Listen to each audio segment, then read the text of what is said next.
last week, we have seen what God was doing in Abraham's life after he called him to make a nation. Do you still remember? He repeated the same promise how many times? 7 times, until Abraham fully understood his promise. And I said, God is a builder. He builds a person, He builds a nation, and He builds a church. God initiates, He executes, He finishes, and it becomes a masterpiece.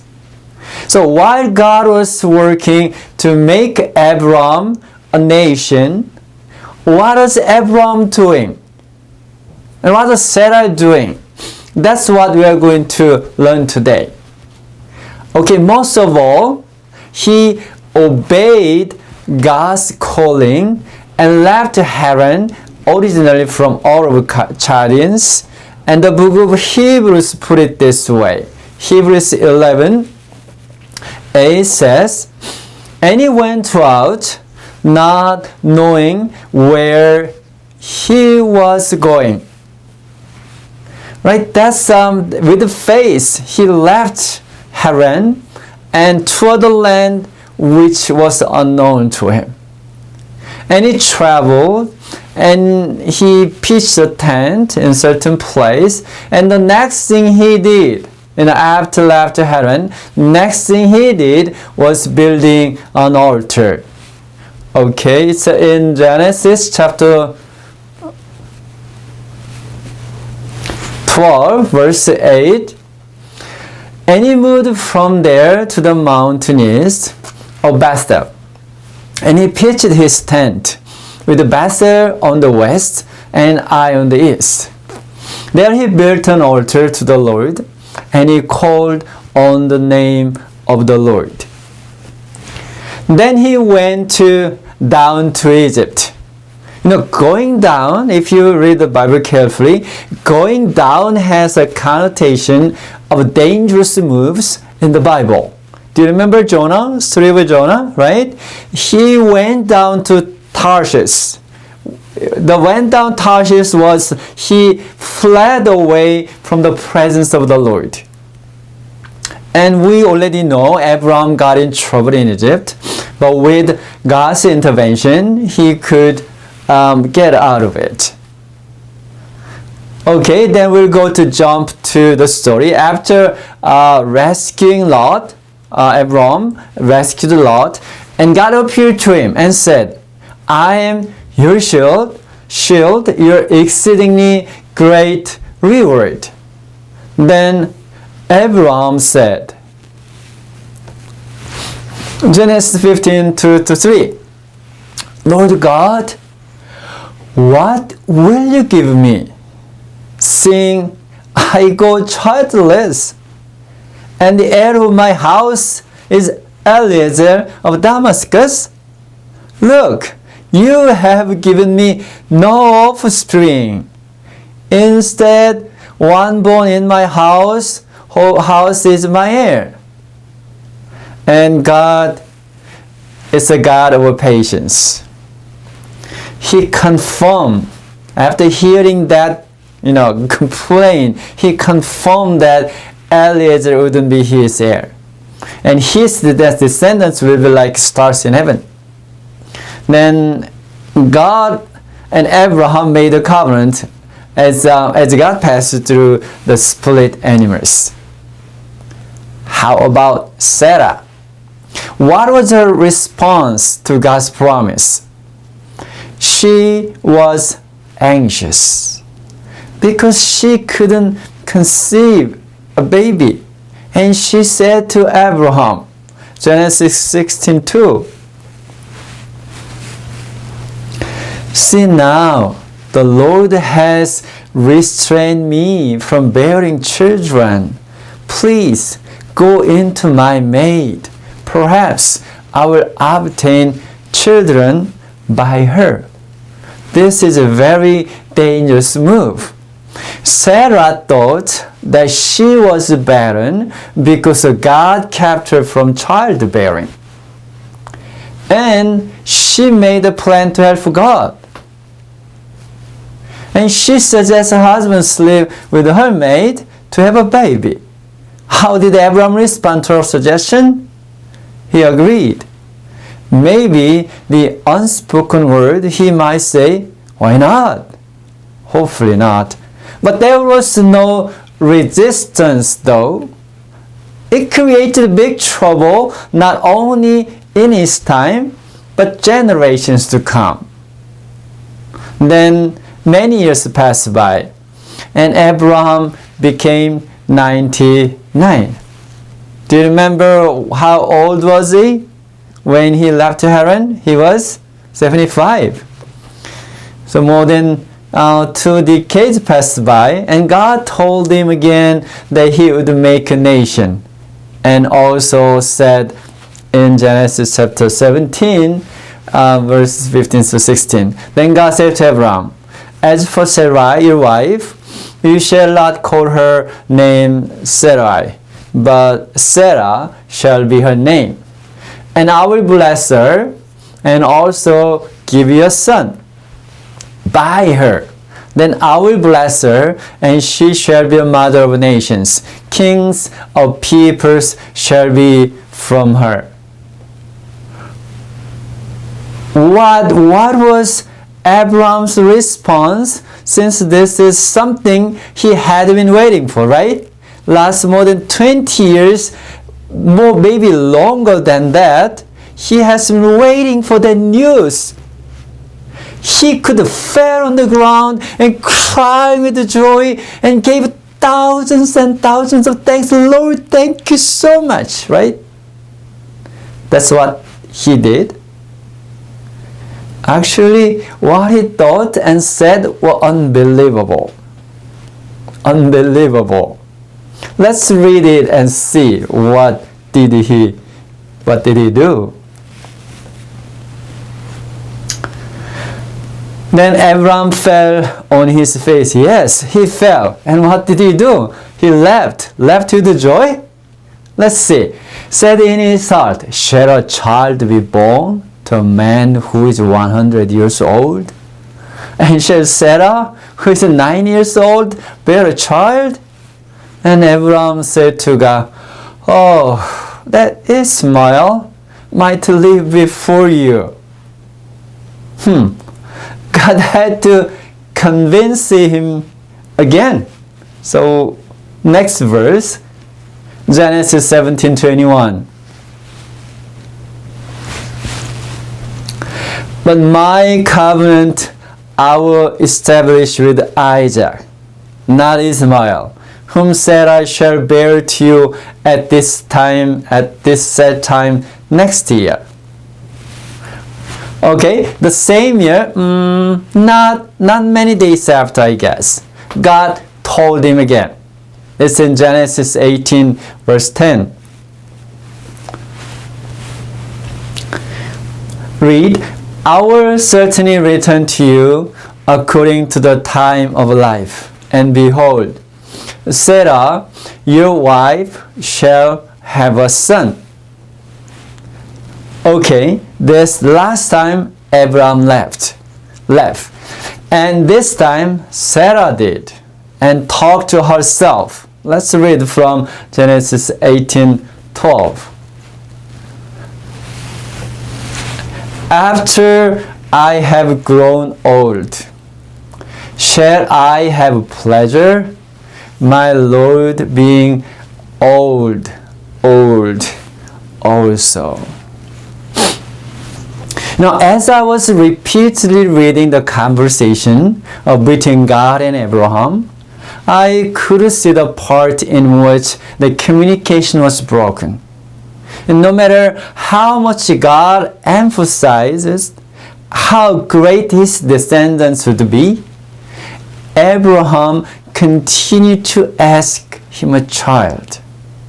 Like this, Lord, please don't talk about stars, dust, no sand, but just give me a child. After all this impatience, doubt, and thoughts of flesh. Chapter 21 begins with maybe the only thing that Abraham wanted to hear from the Lord. It's Genesis 21 verse 1. Read, "And the Lord visited Sarah, as he had said. And the Lord did for Sarah as he had spoken." Then, good news, Sarah delivered a son at the same time which God has spoken to him and to her. So Abraham was 100 years old and Sarah was 90 years old. What a blessing. Let's ponder a moment with this question. Why did it take 25 years for God to give a promised son to Abraham? Let me repeat the question again. Why did it take 25 years for God to give a promised son to Abraham? He could give him, right after, their wedding. But if we count from, their wedding, even though we do not know the exact year, but then longer, maybe 40 years, maybe 50 years. Why did it take so long? Before God called Abraham, Genesis chapter 11 already says that Sarah was barren and she had no child. It indicates that they had waited for a child for a long time, as I said, right? Even before God called Abraham to leave Haran, they had petitioned and they're waiting for a child to be born. And for many years, nothing could quench their thirst to have a child. Have you ever experienced something like this? And you want something badly, and nothing will bring peace or joy without, the things to happen to you. In a simple example, like you want to eat something. I don't know whether you have experienced that. But you try to soothe your desire with something else. You try to eat something else to soothe that desire. But eventually, you had to buy or cook it to fulfill your appetite. Have you ever experienced that? The things that you desire so much and nothing makes you happy until you get it. For Abraham, it wasn't food, neither any gadget, but for him, it was a son. And God knew that Isaac could be Abraham's idol. The unborn son already took a place of God in his heart. Isaac wasn't born, but only the unborn son took a place of God in Abraham's heart. And it took 25 years for Abraham to give God's place back to God. Did you hear me? Yeah, it took at least 25 years for Abraham to give God's place back to God. Taking his unborn child away from the place of God. What Abraham missed was that his son wasn't going to make a great nation, but God was going to do it, not his son. That's what Abraham missed. So while the unborn child had been taken the first place in his heart, God couldn't give him a son. Why? Because he knew that the son would bring more harm than blessing to him. God had to wait until Abraham trusted him more than an unborn son. And there is another question that we'd like to answer. Why did God command Abraham to sacrifice the promised son? Isaac's story is limited compared to other patriarchs, right? I don't know whether you felt the same way when you read, while you have been reading the book of Genesis. So we're going to answer the question. As I said, his story is very limited. So the Bible records that Abraham circumcised Isaac when he was how many days old? 8 days old. He made a great feast. On the same day Isaac was weaned, probably like 1 year, 2 years maybe. Then on the story, then Ishmael mocked Isaac. So they had to send Hagar Ishmael away. That's another story. And the wedding. So before sacrifice, burnt offering story, we can find only those stories. So even though the Bible doesn't talk much about how much the old couple loved him, it's not hard to imagine, right? He was surely the apple of old couple's eye. In Korean, we say, a child who doesn't hurt even if I put them in my eyes. So about 20 happy years passed by, according to the book, The Patriarchs and Prophets. After Isaac was born, it has been like 20 years. Happy years. And imagine how much pleasure did Abraham and Sarah have. We could hope that the story ends with the phrase, live happily ever after. But the greatest heartbreaking was coming from God. And God told Abraham to sacrifice Isaac as a burnt offering. So we're going to read Genesis chapter 22, verse 2 again. Then he said, take now your son, your only son Isaac, whom you love, and go to the land of Moriah, and offer him there as a burnt offering on the mountain of which I shall tell you. How could he understand it? Ishmael is gone. And now God asked me to sacrifice Isaac? How in the world my descendants will be like stars in heaven?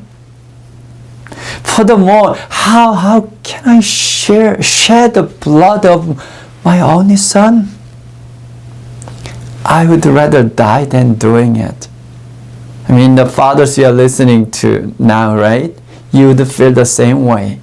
Instead of sacrificing your son, you'd rather die, right? I'd rather die. And thousands of thoughts could pass by in his mind. Only son as a burnt offering. Do you know what? This test wasn't only for Abraham, but also Isaac too. Abraham had to go through this test to be a father of nations. And Isaac had to go through to be a successor of the father of faith. And after the burnt offering incident, Abraham could give all of him to God, and nothing could shake his faith. Dear my friends, for Abraham, it was the son. And we have a different one. What's that something that has been sitting in God's place in your heart? What has been sitting in God's place? I mean, who has been sitting in God's place in your heart?